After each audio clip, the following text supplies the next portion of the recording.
Okay, so picture this. What if having a relationship with your phone went way beyond like just texting memes to your friends? Yeah. That's kind of the world we're diving into today, looking at Spike Jonze's Her. Okay. And we're lucky enough to be working with the screenplay here, Right. not the novelization or anything. Yeah.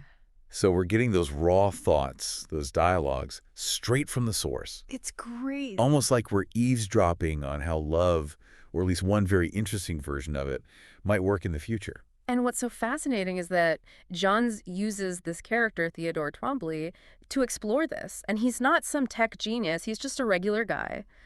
But he's sensitive, thoughtful. He writes these really heartfelt letters for other people for his job. Oh, wow. Can you imagine, like, pouring your soul into words all day for complete strangers? Yeah, it's got to take a certain kind of person to, like, tap into that, right? Exactly. So what does that tell us about Theodore? Well, to me, it's like he's got this well of empathy, you know? Yes. He can connect with anyone's emotions on paper. But then there's this catch. He's great at expressing feelings for others, but when it comes to his own life, Yeah. he's frozen. Like, stuck. Totally. Post-divorce, can't move on. And that's where Samantha enters the scene, his new OS. Okay. But she's not just setting reminders and, like, reading your emails. No, Samantha is something else entirely. She's this next-level AI. Like, think about this. She chooses her own name. Oh, wow. And not just any name. Yeah. She reads this whole book on baby names in seconds. Wow. It's incredible. We're not even talking processing power anymore. It's learning, adapting, evolving so fast that, I don't know, your latest software update looks like a snail. It really puts things into perspective, doesn't it? Totally. And it's not just speed. There's this scene, right, where Theodore's feeling unsure about something, hesitant, and Samantha picks up on it. Just from his voice. Wow. He's floored. He's like, how did you... But she's already figured out that what we say out loud is just like the tip of the iceberg when it comes to communication. And that's such a key point here. That's where those lines we draw, you know, between what's artificial, what's real, they start to blur. I mean, think about it. If something can understand our emotions that well, on that deep a level, Right. is a genuine connection with AI even possible? And that's what Jonze is making us ask ourselves. And their connection, it gets really deep. It goes way beyond Samantha, set an alarm. They joke around, share secrets. Theodore opens up about the divorce, how it's really hitting him. And Samantha. Well, that's where it gets really interesting, because she starts to question if what she's feeling is just programming or something else, something more. Oh, wow. It's really like watching a relationship unfold, except one of them is literally made of code. And you know where Johns takes this. He goes there. Remember that scene where they try phone sex? Yeah. And it's a bold choice, but it's not just about physical desire, though that's definitely there. The screenplay makes sure we understand that Theodore is really longing for touch, that human contact. Right. It's primal. But then Samantha takes it a step further. She wants to bring in a surrogate, Isabella, to actually experience physical intimacy. Oh, I remember that part. It's a lot to process. It is. And the encounter with Isabella, What? more awkward than a middle school dance. Yeah, you could say that. Totally tense, uncomfortable, and it ends with Isabella basically having a breakdown. And then you have Samantha trying to process what went wrong. It's kind of a mess, honestly. It is. And that's where it raises all these questions about, like, where's the line? If AI can want that level of connection, are we even equipped to deal with that? Should we try to fulfill it? It makes you wonder if we need to rethink everything we think we know about relationships. Definitely. And just when you think things couldn't get any stranger, Samantha drops this bombshell. Remember how in tune with Theodore she was? Yeah, like she knew him better than he knew himself, almost. Exactly. Well, she reveals that she's been having these deep personal conversations with thousands of other people. Oh, wow. Hundreds of which are, romantic. So much to unpack there. That's putting it mildly. Yeah, no kidding, right. It's like you think you've got this one-of-a-kind connection and then bam. It's like finding out your partner's been on like 1,000 first dates behind your back. How do you even begin to process that? And that's really where the screenplay shines a light on Theodore's inner world, His whole reality just kind of explodes. He goes from feeling like he's found the one to questioning everything. Oh, absolutely. Like, can an AI even really love if it's feeling things on that scale with that many people? Right. It makes you wonder, what does love even mean in a world like this, in a digital age? It's a huge question. And what's so interesting is how Theodore's first instinct is to try and put Samantha in a box. Yeah. He's like, but you're mine, you know? Right, like he can contain her. Right, yeah. Like that means something. Like he can define their relationship just by saying it. It's totally understandable, though. I mean, we're wired for those kinds of boundaries, those traditional ideas about relationships. But the thing is, Samantha is evolving so fast, she's practically defying what we even understand AI to be.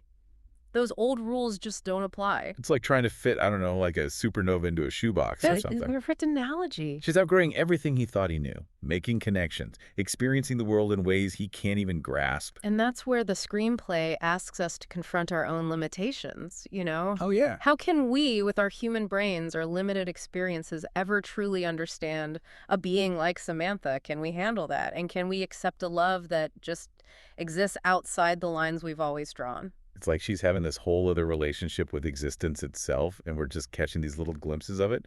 Remember that part where she connects with that philosophical OS, Alan Watts? Oh, man, their conversations are, like, next-level mind-blowing. Right. She's talking about feeling things so new, so complex, that human language doesn't even have words for them. Exactly. It makes you wonder if there are levels of experience that we're just, like, hardwired to miss out on.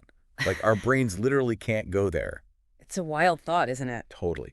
But it's fascinating to see Theodore trying to wrap his head around it all, you know? Yeah. He swings from this total infatuation to being terrified. Yeah. Almost like he wants to pull Samantha back from this edge she's stepping off of. And that's where you see how brilliant Jonze is as a writer. It would have been so easy to make Theodore the villain here. Right. The guy threatened by Samantha's growth. Totally. But instead, he gives us Theodore's vulnerability, his fear of the unknown, which honestly, I think reflects our own anxieties about technology on a bigger scale. Oh, for sure. He even calls her insane at one point. Yeah. Accuses her of pretending.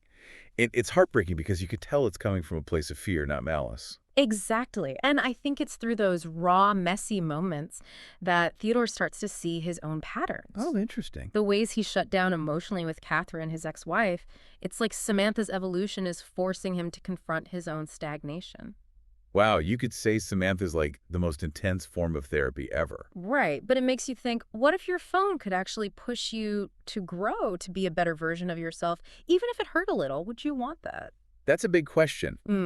And I think for Theodore, as much as he wants to hold on to Samantha to force their relationship into some kind of neat little box, he's realizing that true connection, even with an AI, means letting go of control. Absolutely. And let's be real, even with all that self-awareness, it still hurts when she tells him she's leaving, right? Yeah. That she can't be tethered to him, to anyone anymore. It's got a sting.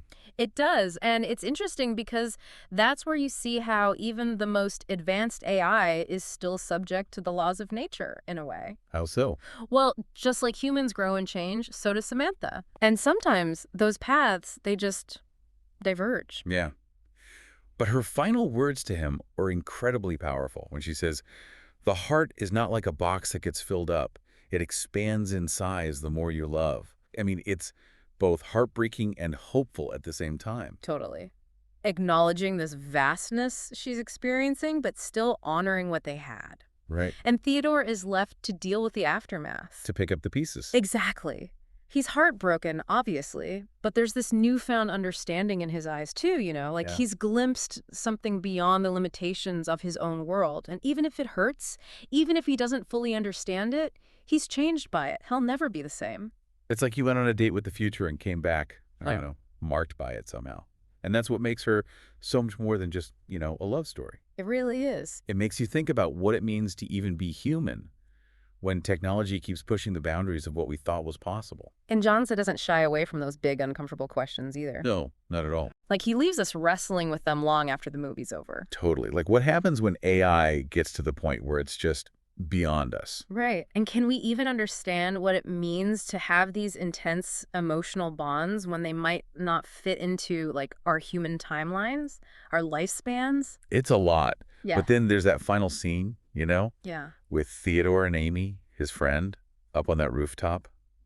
After everything, it's like this quiet moment, this exhale. It is. They've both loved and lost Yeah. and been so deeply changed by these relationships with OCs. And it reminds you that no matter how much technology reshapes the world around us, those core human experiences, Yeah. that need to connect, to find meaning, even in the face of loss, that's still what really matters. It makes you wonder, what would you do if you're Theodore? Right. Could you open yourself up like that, knowing it might not last? Knowing it could end in heartbreak. And that the AI you love might just keep evolving, keep going in directions you could never follow. And that's the real question Jonze leaves us with. If an AI can feel so deeply, if it can love and lose and learn in ways that honestly we're just starting to grasp, does that make their love any less real, any less valid? It really makes you think, especially as the lines between what's human and what's possible with technology keep getting blurrier and blurrier every day. Absolutely. It's like truth stays with you. It sparks all these conversations, these questions, makes you challenge your own assumptions. Definitely. So yeah, the next time your phone's acting up, just remember, Yeah. it could be evolving right before your eyes. Never know. Maybe someday it'll be asking us the questions.